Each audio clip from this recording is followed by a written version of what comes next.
One thing you may have noticed in math is that we can often achieve the same result in more than one way. As an example, think about adding the same number to itself 7 times. Well, you could just achieve the same result by multiplying that number by 7. It doesn't matter what the number we use is, both of these will give us the same value. Now, the way we would write down these operations as expressions would be different. However, in a way, those expressions are kind of the same, because for any number that we use, we're going to still have the same value. Well, these are what we call equivalent expressions, because even though they're different, the way they behave is identical. In this lesson, we're going to look at a specific technique for finding some expressions that are equivalent. So let's start by defining this a little more clearly. Two expressions are equivalent if their values are the same as each other for any values of their variables. Now, to start exploring this idea of equivalent expressions, we're going to write down the values of some expressions using different variable values. So if we look at this table here, we can start filling in the first row for the value x equals -3. So 7x, which is 7 times x, will be 7 times -3, which is -21. 2 times x will be -6, because that's 2 times -3. And the expression 7x plus 2x, we can just get by adding those two previous values, which is -27. Now, I'm not going to sit here and explain what all the values are in these tables, because this should be something you can figure out yourself. So instead, pause the video now and fill out the rest of these tables. Okay, got them filled out? Good. Now, an important process we can go through as mathematicians is something called noticing and wondering. That is where we look at the results of something, make a note of what we notice, and also start asking some questions about what we wonder about the results we noticed. So pause the video and spend some time doing that now, writing down your answers to these questions.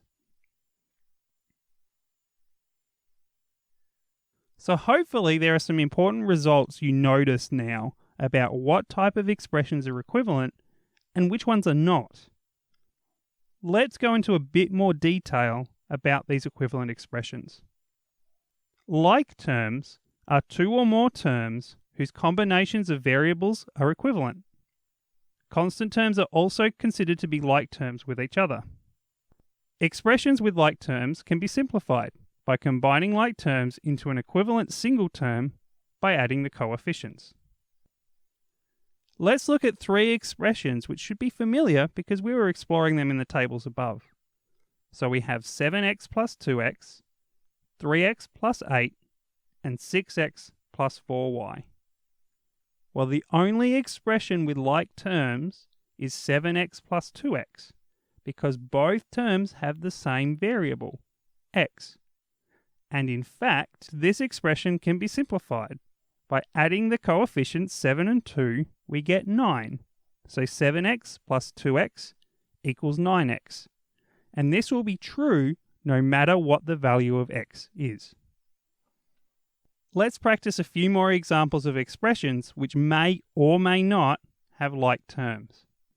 6a plus 10a can be simplified to 16a because 6a and 10a are like terms.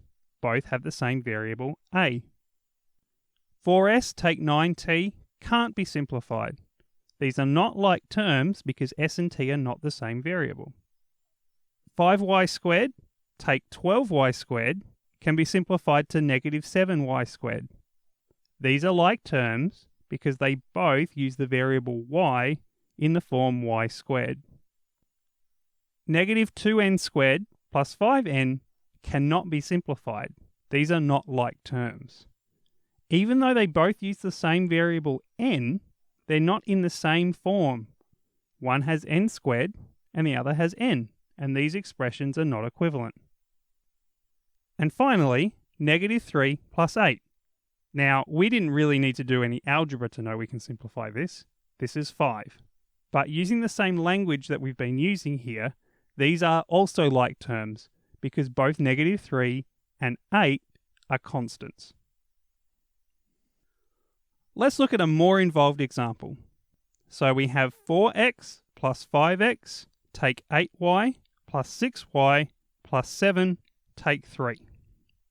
So if we break down this expression, we see that we have 3 groups of like terms.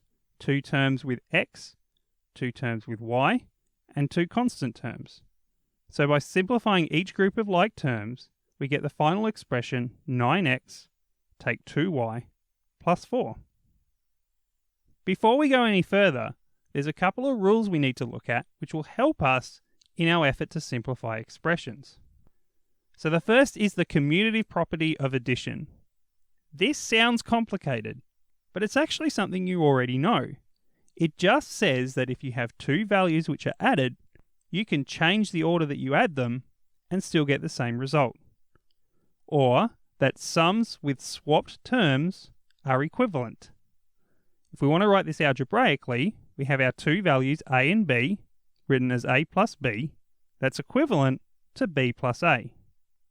The other rule is the commutative property of multiplication. This is the same idea, but for multiplication instead of addition, hence the name. So products with swapped factors are also equivalent. To write this algebraically, a times b is equal to b times a for any values of a and b. These 2 rules let us do a couple of important things for simplifying expressions by combining like terms. Firstly, terms don't need to be next to each other to be like terms and to be simplified. We can change the order of the terms to put the like terms together. The other result is that terms with the same variables but in different orders are still like terms because the order of multiplication doesn't change the result. So, if we have the expression 5s plus 4t take 8s plus 6t, we can rearrange this expression so that the like terms are together. Now be very careful when rearranging terms. You need to make sure the operations move correctly. Anytime you move a term, the operation in front of it, whether that's addition or subtraction, moves with it. So we're going to rearrange these terms to be 5s take 8s plus 4t plus 6t.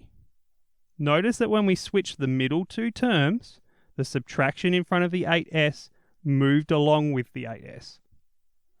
Now we can simplify our like terms. Simplifying the s terms gives us negative 3s, and simplifying the t terms gives us 10t. Our final result, negative 3s plus 10t. 4x take 15x take 9 plus 7x. So the 7x at the end is a like term with the first 2 terms. So let's rearrange to 4x take 15x plus 7x take 9. The first 3 terms are like terms now, which is negative 4x, and negative 9 doesn't have any like terms, so we just need to keep that without simplifying it with anything. 9cd take 2dc. Remember that changing the order of multiplication gives us an equivalent expression, so this is the same as 9cd take 2cd. These were really like terms in disguise. So by subtracting them, we get 7cd. 7ab takes 6a plus 3b plus 5ba. Now remember, to be like terms, we need to have the same variables, but they can be in a different order. So the only like terms we have are the 7ab and the 5ba, which I'm actually going to write as 5ab to make it more obvious that these terms are indeed like terms. So when we finish simplifying this, we get 12ab take 6a plus 3b. Notice that negative 6a and 3b are not like terms with the 12ab because they don't have exactly the same variables, even though they each have one of the variables. 3x squared y plus 2yx squared plus 9xy squared. Now these 3 terms all look somewhat similar but different. There are actually only 2 like terms here. One of them is not like. The odd one out is the 9xy squared.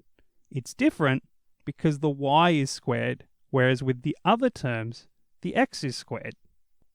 If we write each term so that the variables are in the same order, we can simplify the first two to get 5x squared y plus 9xy squared.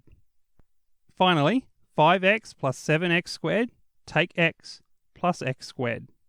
Now, because we're only first learning this, I'm going to make this a little more obvious what we're doing by putting a 1 in front of each of the terms without an explicit coefficient written down. Because remember, the coefficient is the number that multiplies. And if there's no number multiplying it, we can pretend that it's a 1, which is multiplying. Now, x squared and x are not like terms because x squared and x are not equivalent to each other. But there are a couple of groups of like terms. We've got 7x squared and 1x squared. And then we have 5x and negative 1x. By simplifying this, we get 8x squared plus 4x.